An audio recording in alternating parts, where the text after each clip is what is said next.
I've certainly heard some anecdotal, mainly reports of people's animals not coping so well. So yeah, showing some signs of separation anxiety.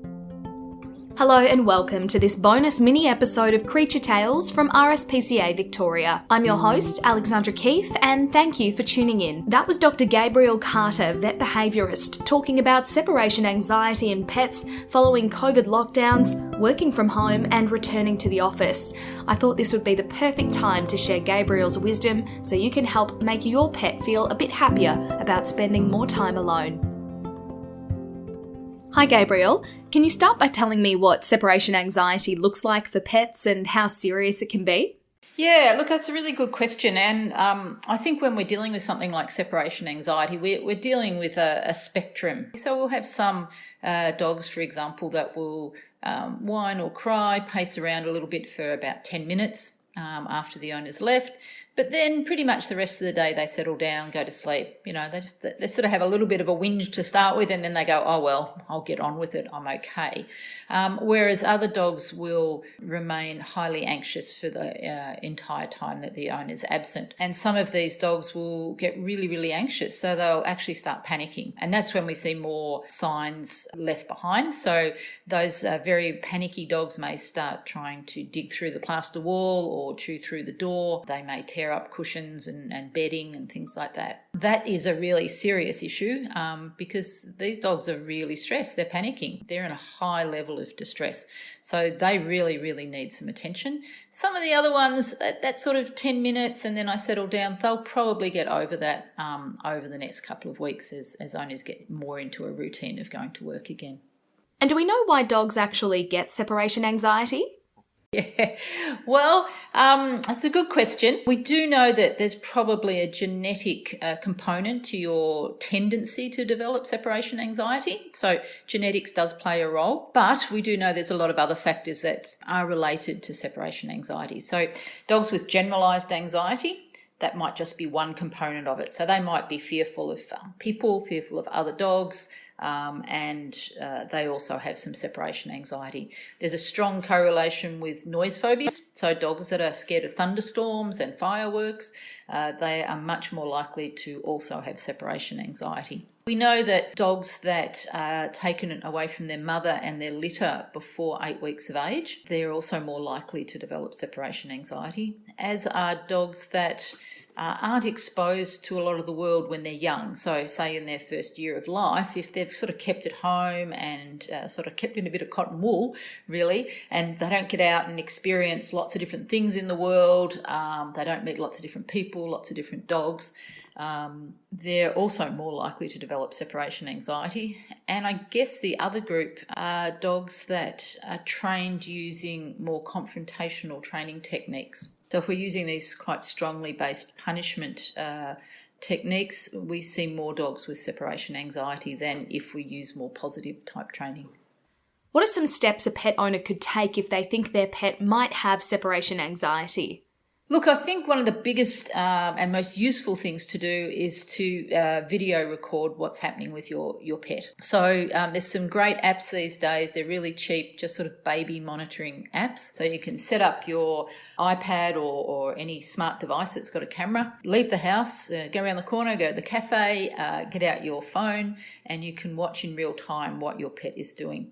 The one thing I would say is it can go unnoticed sometimes. Because the owners aren't home, obviously, when it's occurring, then they can miss the signs of it. So if you have a dog that is just pacing around and panting, when they come home, obviously the dog stops doing that and there's no signs left to indicate that that's what the dog was doing. That concerns me that there might be some dogs that are showing signs of separation anxiety, but nobody's picking them up. So I think if you've got any concerns at all, definitely do some video monitoring. Other things that people can do, I think, if the dog is showing some separation anxiety, is to make that transition back to work and the dog spending longer on its own more gradual. So if you can, start leaving, just going even just for walks, going around the cafe, going, to the movies, just things that leave for half an hour, then an hour, then 2 hours. Maybe you just pop into work for a couple of hours and come home. And we just make that transition over a few weeks or a month and do it at a pace that the dog can actually cope with. You can also start getting the dog used to being a little bit more on its own, even when you're at home. Encouraging the dog to perhaps go outside and chew on a bone, or take itself off into another room away from you, where it's spending time on its own, but it's having a really pleasant and rewarding time. So it sort of goes, hey, life's okay, even if the owner's not around. And for a pet that hasn't been transitioned in that way, what could be some of the long-term effects on that animal? I think, like any of us, if we get a bit panicky, if we're getting really, really stressed, that tends to snowball. And it's sort of, we really want to cut that off quickly, because, yes, it can sort of develop into more generalised anxiety over time. Just from a welfare perspective, we really need to be doing something about it. I sometimes, I'm not quite sure how people think sometimes when, if the dog's got a broken leg, we're going to give it some pain medication. Now, the pain medication is not going to fix that leg, but we're doing something for the welfare of the dog to reduce that pain. And I think, with separation anxiety, these animals are suffering as well, and their welfare is really compromised. So I think we really do need to do something to try and relieve that pressure and stress that they're under.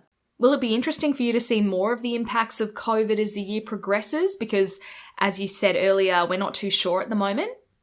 Yeah, no, look, I am really interested. I think we are going to see some problems, but I'm sort of hopeful that over the year we'll be able to iron most of those out. I'm assuming most of those dogs that might now show separation anxiety didn't have separation anxiety previously. So there's, good reason to believe that we can get them back to where they were. So I'm pretty hopeful that we should be able to deal with most of those cases. It's the dogs that have had separation anxiety prior to the COVID restrictions that are probably exacerbated their problem. And would you say to owners that might be worried about their pets that, it is okay, just put in a bit of work and you will be able to see the results? Yes, definitely.